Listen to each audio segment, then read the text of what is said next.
This week on Same Sex Sunday, a special State Issues Roundtable.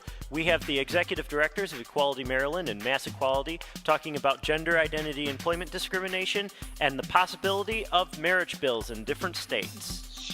Again, with my crystal ball, I would probably say that that's most likely to come through in 2012.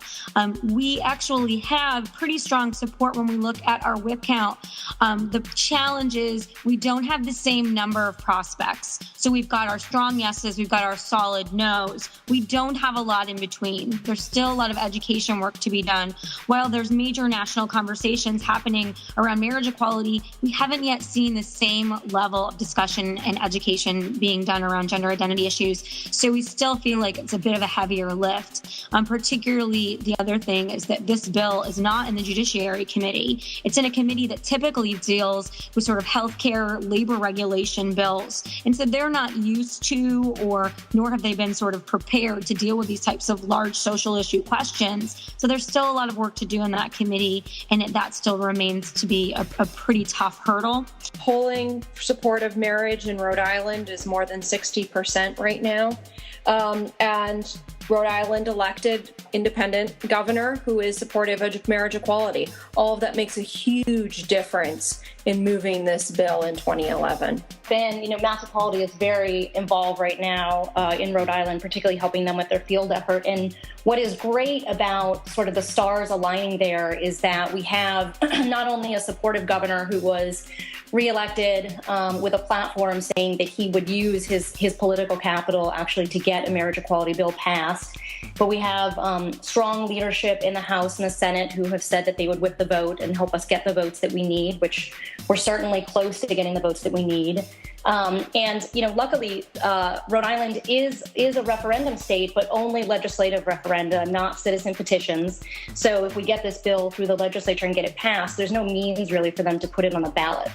So it's looking like we have a really strong chance of getting it through and getting it signed, and it'll stick. Andy Szekeres, Sarah Warbelow, and I talk civil unions in Illinois and Hawaii. I think it's interesting how quiet this battle is. It's not on the cover of any magazine, and it's sort of quiet. So I think it's being run really, really well. Well, it really is all about the governor. By electing a Democrat, the people of Hawaii really showed that they're ready for civil unions. We've actually picked up some additional votes in the Senate, and really no changes in the House in Hawaii. So it's a matter of just passing through the exact same bill that was passed through last time around. And things look good for having it passed very early in the legislative session this time around, perhaps even before Valentine's Day. So a nice little surprise there. Kara, I'd like to ask you about Josh Freitas, the Executive Director of Equal Rights Washington. He came from MassEquality. What sort of insight do you have about him and sort of his technique? Because he helped bring marriage equality to Massachusetts. Do you think he can do the same to Washington?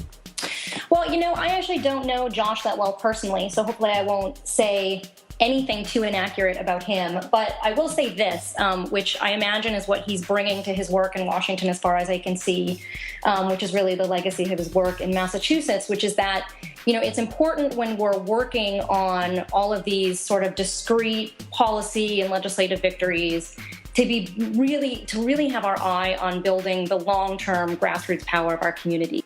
Well, one thing I would say, unless I misheard you, we actually don't have protections in our non-discrimination laws right now for gender identity or expression, or in our hate crimes laws, which you did say, which is why we're prioritizing that this year. Okay. Because it doesn't make any sense, right? We're doing so great on so many other things, and then it's just really kind of extraordinary that we don't have that already in our laws. One of the things that we have historically done since we were so successful in marriage, since the years when we were working on marriage equality, to help other states, is really helping other states primarily with their field program. We've done lots of coaching around, putting together the campaigns and putting together your organization and But really the real emphasis and where we've actually been able to provide hands-on support is around the field piece portion. And that's, like I said earlier, that's a lot of the work that we're doing in Rhode Island right now. And this is the stuff I see Josh doing out in Washington. It's the one-on-one contact with your base and your prospective base. I mean, there's no getting around the fact that, signs don't win elections, right? There's no getting around the fact that we have to get out on the ground, go door to door, have conversations with the folks who we're afraid to talk to, have conversations with our families, with our neighbors, with our friends, and really enrolling them in the effort of winning these legislative battles, not just marriage equality, but all of the battles that we're working on. So the Assembly in New York is pretty solid. It's passed marriage 3 times now, marriage equality. And the real issues continue to be with the New York Senate. There were 3 new elections in this past election cycle for individuals who will support marriage equality. And we know that there are Republicans who privately support marriage equality and are willing to vote to pass marriage equality if they know that the vote will definitely happen.